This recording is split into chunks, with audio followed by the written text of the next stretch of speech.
My ex-girlfriend, Vanessa, told me I couldn't satisfy her, then asked for money. I smiled, paid my bill, and walked out.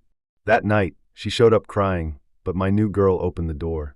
Hey viewers, welcome to the channel. We're just getting started, and your support means a lot. Over 5.7% of you are already subscribed, and it means the world. If you're new here and enjoy these stories, join the family by hitting that subscribe button. We're on the road to 1,000. Thanks for being here. Now back to the story. Okay, so I know how this sounds, but bear with me because this whole thing is wild. Vanessa and I dated for about 8 months. I'm 25, she's 24. Things started great, but the last few months, she'd been getting more and more demanding about money and making comments about my lifestyle. I work as a plumber and own my own business. I make really good money, actually. But Vanessa always acted weird when people asked what I did. She works full-time as a manager at some upscale boutique downtown, so she's around fancy stuff all day. We live together in my house, which I own outright. We'd been living together for about 4 months, but lately, Vanessa's been making comments about upgrading to a bigger place or a better neighborhood. Everyone at work lives in those new downtown condos, Mike. They're so much nicer than this place, babe. This house is paid off. Why would we move somewhere we'd have to pay rent? Because it's about more than just money. It's about lifestyle. The problems really got bad when she started hanging out with this group of girls from work, all of them dating guys with office jobs. Suddenly, Vanessa's acting embarrassed about being with a plumber. Why can't you get a normal job like everyone else? Vanessa, I own my own business. I make more than most people. It's not about money. It's about what people think. I should have ended it right there. But I thought she'd get over it. Last Friday, Vanessa texts me saying she wants to go to this new upscale restaurant downtown. The kind of place that charges $40 for a steak. I said, sure, even though it's not really my scene. Great. I invited Ashley and Madison from work and their boyfriends. You'll finally get to meet them. Red flag, but I went along with it. Saturday night, we meet at the restaurant. Ashley and Madison show up with their guys, who are exactly what you'd expect, button-down shirts, talking about their marketing jobs and investment portfolios. This is my boyfriend Kevin, Ashley says. He works in digital marketing. And this is Brad, Madison adds. He's in corporate finance. Then it's my turn. This is my boyfriend Mike, Vanessa says without much enthusiasm. He owns a maintenance company. Maintenance company, not plumbing business. Maintenance company. The whole dinner is awkward. Kevin and Brad keep talking about their careers and asking vague questions about what I do. Vanessa keeps steering the conversation away whenever they get specific. Mike handles property maintenance for commercial buildings, she says when Brad asks directly, which is sort of true, but makes it sound like I'm a janitor instead of a business owner. About halfway through dinner, Kevin starts talking about this vacation he's planning with Ashley. We're looking at Bermuda for a long weekend. All-inclusive resort package. That sounds incredible, Vanessa says. Mike and I never do anything like that. I look at her confused. We talked about taking a trip to Costa Rica. You said you wanted to wait until summer. That's different. That's not like a real vacation. What makes a vacation real? You know, like somewhere romantic with nice resorts and good service. Costa Rica has nice resorts. It's not the same thing, Mike. Ashley jumps in. Kevin surprised me with the trip for our 6-month anniversary. It's so nice having someone who knows how to treat you right. The comment hangs in the air. I can see where this is going. Must be nice, Vanessa says, looking directly at me. Madison decides to pile on. Brad and I went to Napa last month. Wine country is so romantic, much better than camping or whatever. See, that's what I'm talking about, Vanessa says. Some people know how to plan real dates.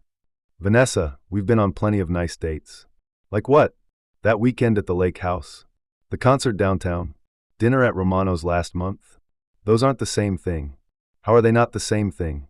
Because they're not impressive. They're just normal. Kevin and Brad are watching this conversation like it's entertainment. Ashley and Madison are exchanging looks.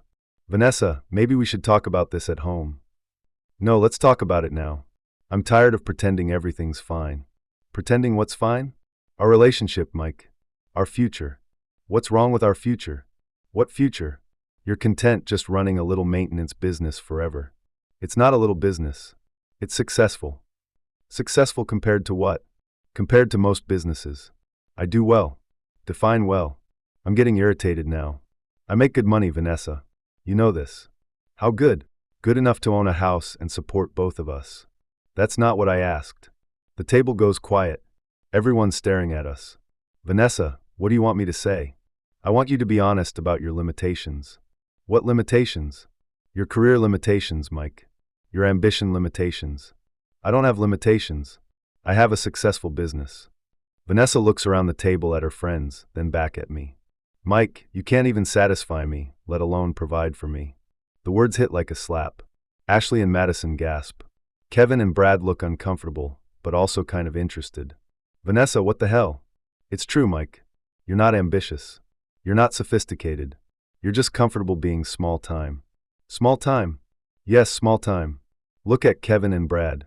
They have real careers. They understand what women want. And what do women want? Success, growth, someone who's going somewhere in life. I sit there for a second, processing what just happened. My girlfriend of 8 months, who lives in my house, just told me I can't provide for her in front of people I've never met. Then I started laughing. What's so funny? Vanessa asks. You think Kevin and Brad are more successful than me? They have real careers, Mike. Kevin, you work in digital marketing, right? Yeah, why? What's your annual income, if you don't mind me asking? Mike, don't, Vanessa warns. I make about $70,000, Kevin says. That's great. Brad, what about you? Around 85. Cool. So Vanessa, since you think I can't provide for you, want to know what I made last year? Mike, stop this. $160,000. The table goes dead silent. That's impossible, Madison says. Nope. Plumbing business is really good. Emergency calls, commercial contracts, new construction. I'm booked 6 months out. Ashley looks shocked. You make twice what Kevin makes. Yeah, but apparently that doesn't matter because it's not sophisticated enough. Vanessa's face is bright red. Money isn't everything, she mumbles. You literally just said I can't provide for you. Seems like money was pretty important 10 seconds ago. It's not about the money. It's about image. Image? Yes, image. What am I supposed to tell people when they ask what my boyfriend does? You tell them your boyfriend owns a successful plumbing company and makes 6 figures. It's not the same thing. You're right. It's better because it's real success, not just a fancy title. I signal the waiter over. Can I get the check, please? Mike, what are you doing? I'm paying for my dinner and leaving. You can't just leave. Watch me. The waiter brings the check, $150 for 6 people. I look at it and calculate my portion, 2 drinks and the salmon, so about $35 including tip. Mike, you always pay when we go out, Vanessa says quietly. You just told me I can't provide for you. Figured I should stop trying. I put $40 on the table and stand up. Thanks for dinner, everyone. Good luck paying for the rest. Mike, sit down. Don't make a scene. I'm not making a scene. I'm leaving. You can figure out how to split the rest with your sophisticated friends. I walked out of that restaurant feeling like I dodged a bullet. Got home and sat on my couch, thinking about what just happened. Vanessa had been living in my house for 4 months, eating food I paid for, sleeping in a bed I bought, and she just told strangers I couldn't provide for her. My phone started buzzing around 11 p.m. texts from Vanessa. Mike, I'm sorry. I didn't mean what I said. Ashley had to lend me money for my part of dinner. Can you Venmo me back? Mike, please answer me. I'm getting an Uber home. We need to talk. I didn't respond to any of them. She got home around midnight and tried to talk to me, but I went to my bedroom and locked the door. Sunday morning, she was gone when I woke up. Left a note saying she was staying at Ashley's for a few days while I cooled off. Sunday afternoon, I was at the hardware store getting supplies when I ran into this girl, Emma, from high school. We'd been friends back then, but lost touch after graduation. Mike? Oh my God, how are you? Emma? Hey, I'm good. What are you up to? Just moved back to town last month. Got a job at the hospital as a nurse. We talked for like an hour in the parking lot, catching up. Emma was smart, funny, down to earth, complete opposite of Vanessa. We should grab coffee sometime, she said. I'd like that. We exchanged numbers and made plans for Tuesday. Monday, Vanessa came by the house while I was at work and packed more of her stuff. Left another note saying she needed time to think about us. Tuesday, I had coffee with Emma. We talked for 3 hours about everything: work, family, goals, dreams. She was impressed that I own my own business. That's amazing, Mike. Starting your own company takes real guts. Thanks. It's been good to me. I bet. Plus, you're helping people. When my bathroom flooded last year, I would have paid anything to get it fixed fast. Completely different reaction than Vanessa's. Wednesday, Emma came over for dinner. I grilled burgers and we watched a movie. She loved my house. Mike, this place is beautiful. You own this whole house. Yeah, I bought it 3 years ago. That's incredible. Most people our age are still renting apartments. One of the benefits of getting into business early. Thursday, Vanessa texted asking if we could meet to talk. I ignored it. Friday, she called my mom. They'd met a few times when we were dating, so Vanessa had her number. My mom called me later laughing. Mike, some girl called me crying about how she made a mistake and needs you back. What did you tell her? I told her if she was dumb enough to be embarrassed about a man who owns his own house and business, she deserved what she got. Mom, you didn't. I sure did. Then I told her, you were raised better than to chase after people who don't appreciate you. Saturday night, Emma and I went out to a nice restaurant, a real date this time. She looked amazing, and we had a great time. Natural conversation, no complaints about money or status. Mike, can I ask you something? Sure, what? What happened with your last relationship? You mentioned you recently got out of something. She was embarrassed about my job. Thought dating a plumber was beneath her. That's crazy. You're successful, and you work hard. What more could someone want? Apparently, a corporate job in an office. Her loss. Then, when I dropped Emma off at her place, she kissed me goodnight. First time I'd felt genuinely excited about someone in months. The next Friday, exactly 1 week after the restaurant disaster, I was working in my garage when my doorbell rang. Expected it to be Emma, since we'd made plans to watch a movie. Opened the door, and there was Vanessa crying, with 2 suitcases. Mike, thank God you're home. I've been thinking all week, and I know I can fix this. Vanessa, what are you doing here?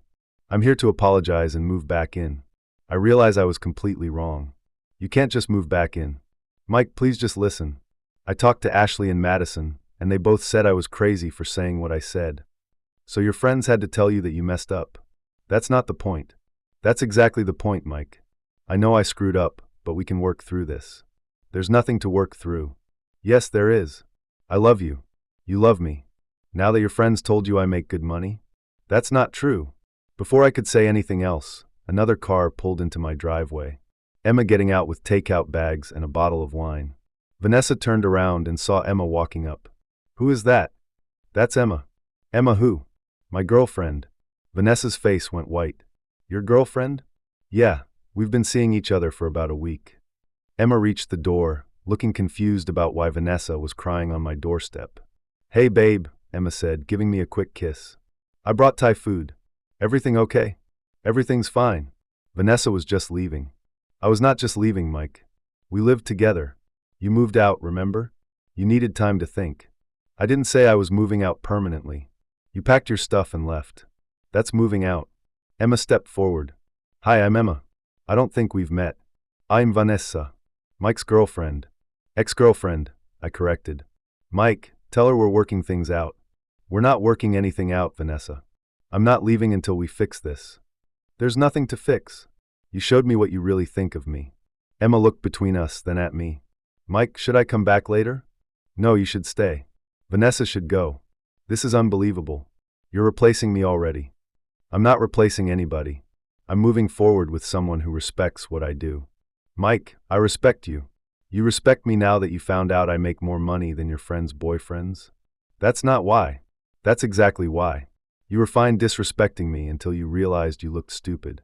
Emma's eyes widened. She disrespected your job? Among other things, Mike. I was wrong. I admit it. Vanessa, you weren't wrong. You were honest. You showed me who you really are. She stood there crying with her suitcases for another minute, then finally loaded them back in her car and left. Emma and I went inside, and she asked what that was about. I told her the whole story. Her reaction was perfect. Mike, she sounds awful. Who says something like that about someone they supposedly love? Someone who cares more about what other people think than about reality. Well, I think what you do is impressive. You built something from nothing. That was 6 weeks ago. Emma and I are official now, and things are amazing. She's proud to tell people I own my own business, and never makes me feel like I need to apologize for my success. Vanessa tried calling a few more times, but I blocked her number.